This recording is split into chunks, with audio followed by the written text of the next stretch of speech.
Dr. Locke by Steven U. Allen. Chapter 14. A Viking Strategy. Through the smoky haze that veiled the desolate streets, Sigurd led the way out of the sanctuary's solemn silence into a cacophony of demonic shrieks. The church door creaked shut behind them, an ominous echo to the chaos unfolding. Euphemia clutched her cross tightly, whispering fervent prayers under her breath as they advanced, her faith a shield against the encroaching darkness. Sigurd's gaze was steely, fixed on the path to the town hall where refuge and responsibility awaited.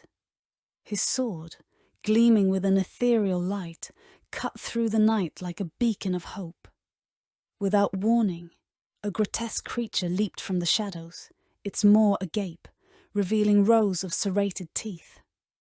With a swift motion born of countless battles, Sigurd cleaved the monster in twain. Its halves fell to the ground with a thud, ichor seeping into the earth. But victory was short-lived. Two more demons bore down upon him, their claws seeking his flesh. Sigurd met their charge with the ferocity of a storm, but they were relentless.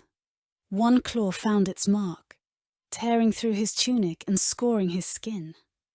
Pain flared, and Sigurd grunted, his blade dancing in arcs of silver death. "Sigurd!" Eadric called out, his voice edged with desperation. He was untouched by the demons.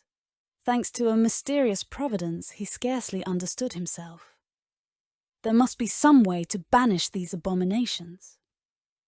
As if in answer to his plea, the ancient grimoire clutched within Eadric's grasp pulsed with an ominous red glow.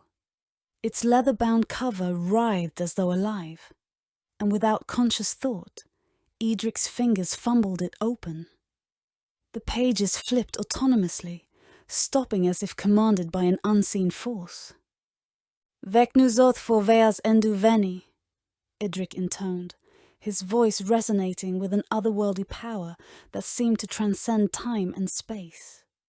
A wave of energy rippled outward, and Eadric's eyes rolled backward into his skull, his body succumbing to the spell's immense toll. He crumpled to his knees, gasping for air.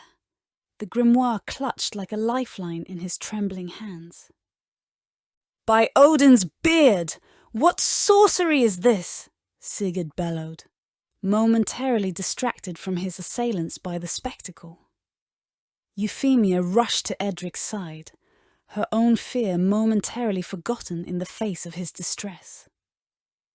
"Stand fast, Sigurd! We must reach the town hall!" she urged, her tone commanding despite the tremble that betrayed her inner terror. "Help me with him!" Sigurd ordered, dispatching another demon with a decapitating swing. They half-carried, half-dragged Eadric, whose weakened form belied the incredible force he had just unleashed.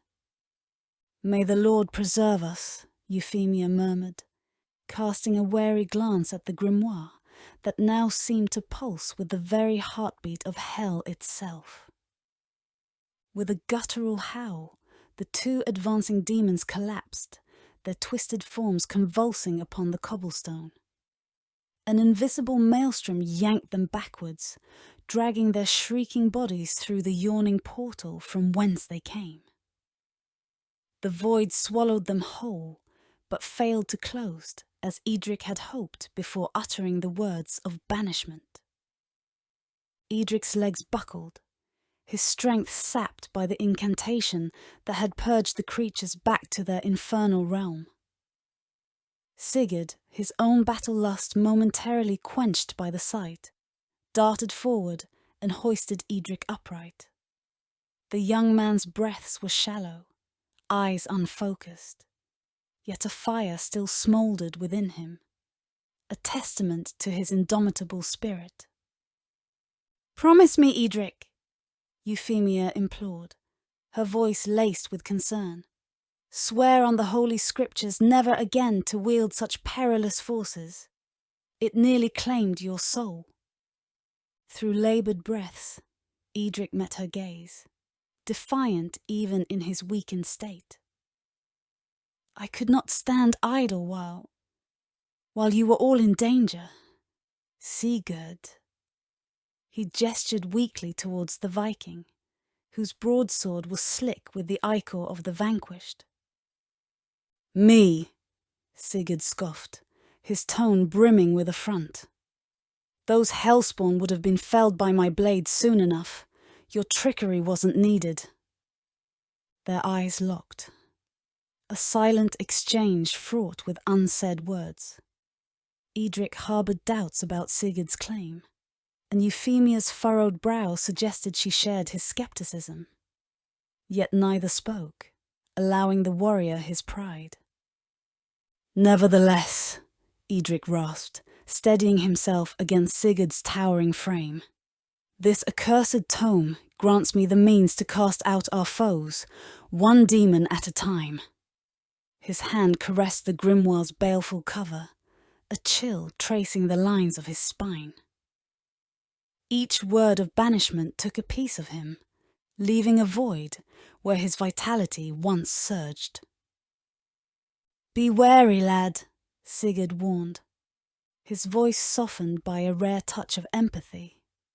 Such power comes at too steep a price. We need you whole for the battles ahead.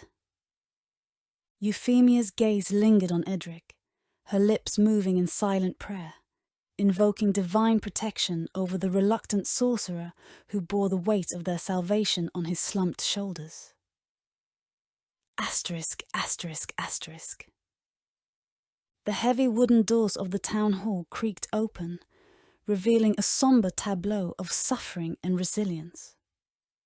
The stench of blood and antiseptic herbs permeated the air as Sigurd, Eadric, and Euphemia stepped over the threshold. Their eyes swiftly scanned the room, noting the absence of Emie and Era amidst the wounded who had been brought in for sanctuary and healing. Beneath the vaulted ceiling, makeshift beds lined the walls, each holding a figure marred by battle. Some warriors lay with simple scratches that crisscrossed their skin like grotesque autographs of survival. Others were not so fortunate. They bore the grievous cost of war in the form of missing limbs, swathed in blood-soaked bandages as they writhed in agony or succumbed to merciful unconsciousness. In one corner, a group of villagers sat in silence, their gazes hollow. They stared into nothingness, lost in the trauma that clutched their minds in a vice-like grip. The sight of once vibrant souls reduced to catatonic shells was a chilling testament to the horror unleashed upon Mozdeville. Sigurd's gaze met Christopher's across the room, a silent acknowledgement passing between them. The Viking's steely blue eyes held a depth of unspoken stories. But there was no time for such exchanges now. With a nod, Christopher returned his attention to a young boy whose cries had weakened to whimpers. His small hand clutched in the healer's firm but gentle grasp. "Is Elsa here?" The urgency in Duncan Mightwood's voice cut through the low murmur of prayers and weeping. His eyes, red-rimmed and desperate, sought confirmation of his daughter's safety. Eadric, still pallid from his recent brush with death, managed a reassuring nod. "I aided a woman by that name last eve," he said, his voice barely above a whisper. "She was within the church's protective walls when last I beheld her." A wave of palpable relief swept over Duncan's features, smoothing the lines of worry that had etched themselves deep into his face. "Thank the heavens," he murmured, turning back to a man with a crudely splintered leg, his hands adeptly securing a poultice to the wound. Christopher, meanwhile, moved among the injured with a stoic grace, his face a mask of concentration as he administered aid. His fingers worked nimbly, stitching flesh and murmuring words of comfort that fell like balm on the ears of those he tended. "Sigurd," Eadric began, his voice strained but resolute. "We must—" "Later," Sigurd interrupted, his tone brooking no argument. "Our priority is the living. We'll speak of strategies when the dead have been avenged and the portal sealed." The Viking's declaration hung heavily in the air, a grim reminder of the task that lay before them. With the din of battle momentarily at bay, the town hall had become an infirmary of shadows and whispered hope, where the line between life and death was drawn thin as parchment. They stood together amid the carnage, united in purpose, yet each grappling with their own inner demons. The weight of responsibility pressed down on Eadric, the knowledge that the power he wielded was both their salvation and his curse. And as Sigurd surveyed the havoc wrought upon his newfound allies, the burden of leadership chafed at him, a constant reminder of the promise he made to atone for his actions within Gosnovan.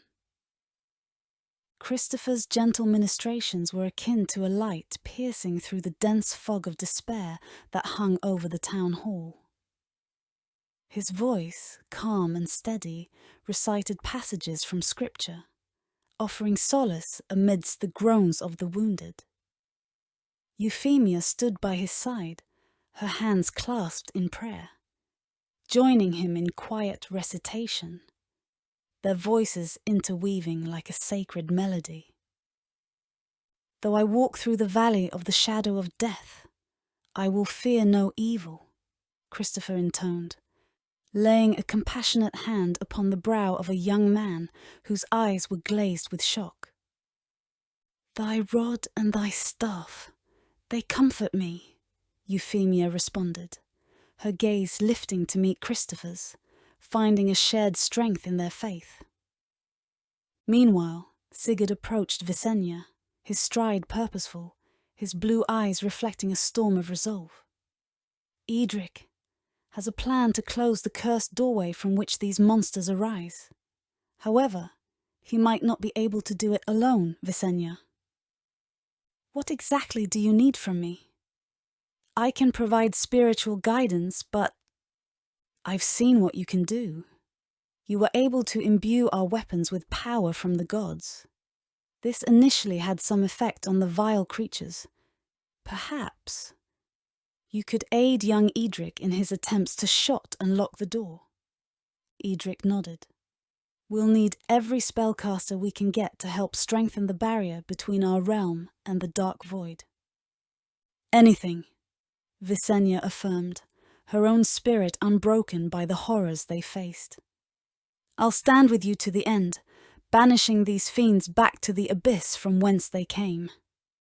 She turned to face Duncan Mightwood, who had been tending to his own daughter's wounds. "My brother has been afflicted with a vile illness. I know that you have no love for the invaders from the north, but I would be forever in your debt if—" "Say no more, woman," Duncan demanded with a smirk. "You not even ask. Should your efforts help to rid us of this cursed demonic invasion, caring for your brother is the least I could do." An injured Varya sat up from her lying position and faced Visenya. "He will be well taken care of, Visenya. You fight to protect the people in this hall, and so we will keep your family safe as if they were our own." Duncan nodded. "I thank you both," Visenya replied, before addressing Sigurd once more. "Valdemar?" Visenya's question cut through the air, her concern apparent. "Valdemar fought bravely," Sigurd replied, his jaw tightening at the memory. "If fate is kind, he dines in Valhalla as we speak." He said no more on the matter, keeping the truth of Eadric's inadvertent role in this calamity locked away within his chest. Duncan Mightwood, his face etched with worry and fatigue, turned his attention towards Eadric, who clutched an ancient tome close to his chest. "What's that you're holding, lad?" Duncan asked, his brows knitting together. Eadric's pulse quickened as the grimoire seemed to pulsate in response to Duncan's inquiry. A thrum of power coursed through his veins, and a voice, sultry and commanding, whispered within the recesses of his mind. Asterisk. Protect the book, Eadric. It is the key to your destiny. Leave them. Aisheth's voice coiled around his thoughts like smoke. Command the legions of hell and cleanse the earth of Adam's weak progeny. Eadric's grip on the grimoire tightened, and for a moment he felt torn between the path of righteousness and the seductive call of dark power. The voice continued to beckon, promising dominion and strength beyond measure. Your fate is written in these pages, Aisheth hissed. Embrace it. Sigurd, oblivious to the inner turmoil raging within Eadric, clapped a heavy hand on the young man's shoulder, grounding him. Stay focused, Eadric, he said, unaware of how close they teetered on the brink of disaster. Our people need us now more than ever. The clamour of the wounded faded into a sinister silence as Eadric's consciousness was ensnared by the voice within. The voice that promised power, that lured with the allure of dominion. It roiled in his mind like a tempest, each syllable of Aisheth's incantations striking with the force of thunder. His eyelids fluttered closed in a desperate bid to shut out the cacophony. Leave them! The voice commanded again, a siren call that resonated with the dark temptation of the grimoire clasped in Eadric's trembling hands. Are you listening, boy? Duncan's urgent tone pierced through the maelstrom of Aisheth's seduction. The book. It had become an enigma, a source of fascination and fear. The Duncan's brows were knit in concern as he reached out, intending to pry away the tome that held Eadric in its thrall. No, don't! Eadric managed to choke out, but it was too late. Duncan recoiled instantly, his fingers seared as if the leather-bound pages spat out embers. What the hell are you? He gasped, nursing his reddened hand. Accusation and confusion etched deep lines into his weather-beaten face. Are you some kind of male witch? Enough! Sigurd's voice boomed through the town hall, his massive frame casting a shadow that fell across both Duncan and Eadric. He positioned himself as a bulwark between the elder and the beleaguered young man. He's the one that's going to save us all, he declared, his gaze locking onto Eadric's with unshakable confidence. Eadric swallowed hard, feeling the weight of Sigurd's belief settle upon his shoulders. With a nod that conveyed more gratitude than words ever could, he whispered, I'll do my best. We must hasten, Visenya interjected, urgency underscored in her tone as she glanced toward the shattered windows, through which the encroaching darkness threatened to engulf everything. Mozdeville is on the brink. Agreed. Sigurd acknowledged, though his eyes seemed distant, as if weighing the gravity of unseen decisions. But there's just one more thing we must take care of before we depart. Sigurd's hand shot out like a serpent, his fingers latching onto Christopher's collar with the surety of an executioner. The fabric strained against the sudden force as he yanked the man up from where he knelt. Euphemia's words were but a whisper lost in the wind. What are you doing, Sigurd? But her eyes screamed horror. With a swift, merciless motion, Sigurd's arm encircled Christopher's neck. There was a sickening crunch that echoed through the hall, punctuating the deed as irrevocable. As Christopher's lifeless body crumpled to the floor, the air contracted with shock. Traitor! Spat Sigurd, his face a cold mask of Norse justice. This is how the Vikings knew our defences, your strategies. This worm fed Valdemar the whispers of betrayal. I've seen the two of them collaborate many times in the days before the first assault upon Mozdeville. He gestured to the still figure at his feet. Without his treachery, the initial defence of Mozdeville may have been enough to discourage future assaults. But Valdemar just come coming, didn't he? He possessed knowledge of your defences that lead him to believe victory was possible. Looks like he was wrong, Euphemia said. The only thing left of the Viking assault are you, my large friend, and maybe Bloody remains to feed the crows. Duncan glanced down at the fallen man, his expression torn between revulsion and a dark gratitude. "Thank God you stand with us now," he murmured, his voice barely audible over the hushed murmurs that rippled through the wounded. The group, sombre and resolute, departed the town hall. They moved through the desolate streets towards the portal, a gaping wound in the world from which darkness poured. Sigurd led the way, his sword gleaming with otherworldly light, a beacon of defiance. As they approached, two demons leapt forth, their twisted forms a nightmare-given flesh. Sigurd met the first with his blade, cleaving it in twain with a roar that seemed to shake the very ground beneath them. Black ichor sprayed, hissing as it struck the cobblestones. The second demon lunged for Sigurd, its claws seeking his flesh. But he pivoted with a dancer's grace, his enchanted sword arcing through the air to sever the creature's head from its shoulders. It fell, its body dissolving before it even touched the earth. A third demon, more cunning than its brethren, slithered towards Visenya, its eyes alight with malice. But Eadric, feeling the surge of power within him, thrust out his hand, releasing a sphere of pure void energy that flew with unerring accuracy. The moment it connected with the demon's chest, the creature imploded into dust, leaving only a shadow on the wall to mark its passing. "Let's move," Sigurd urged, his blue eyes scanning the horizon for more threats. "We've got a hellgate to close." The four warriors, bound by a common cause, pressed onward, leaving behind the echoes of battle and the spectre of treachery in the form of a broken man whose silence would haunt Mozdeville for years to come.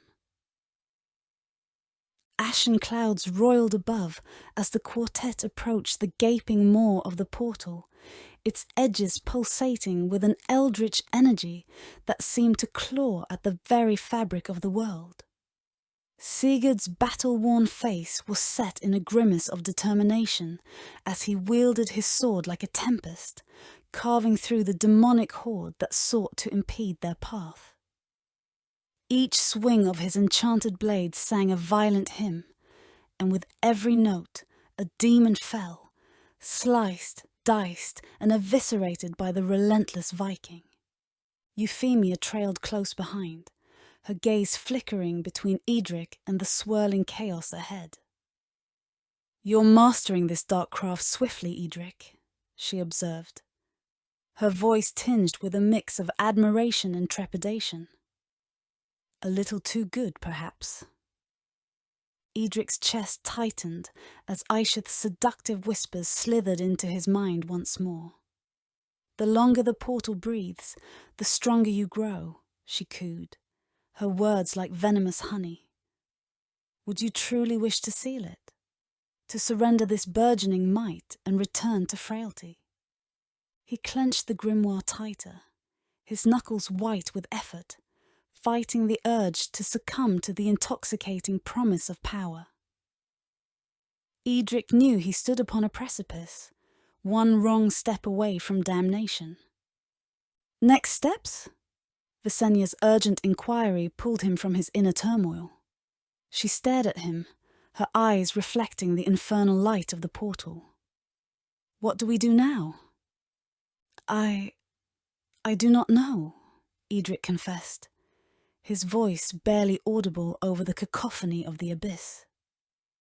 Yet even as the words left his lips, the grimoire of Aisheth flared to life in his hands, its crimson glow casting an otherworldly pallor on his face. "Look!" Euphemia gasped, her eyes widening as the arcane symbols within the tome ignited with a baleful luminescence. All around them the air grew heavy with dread.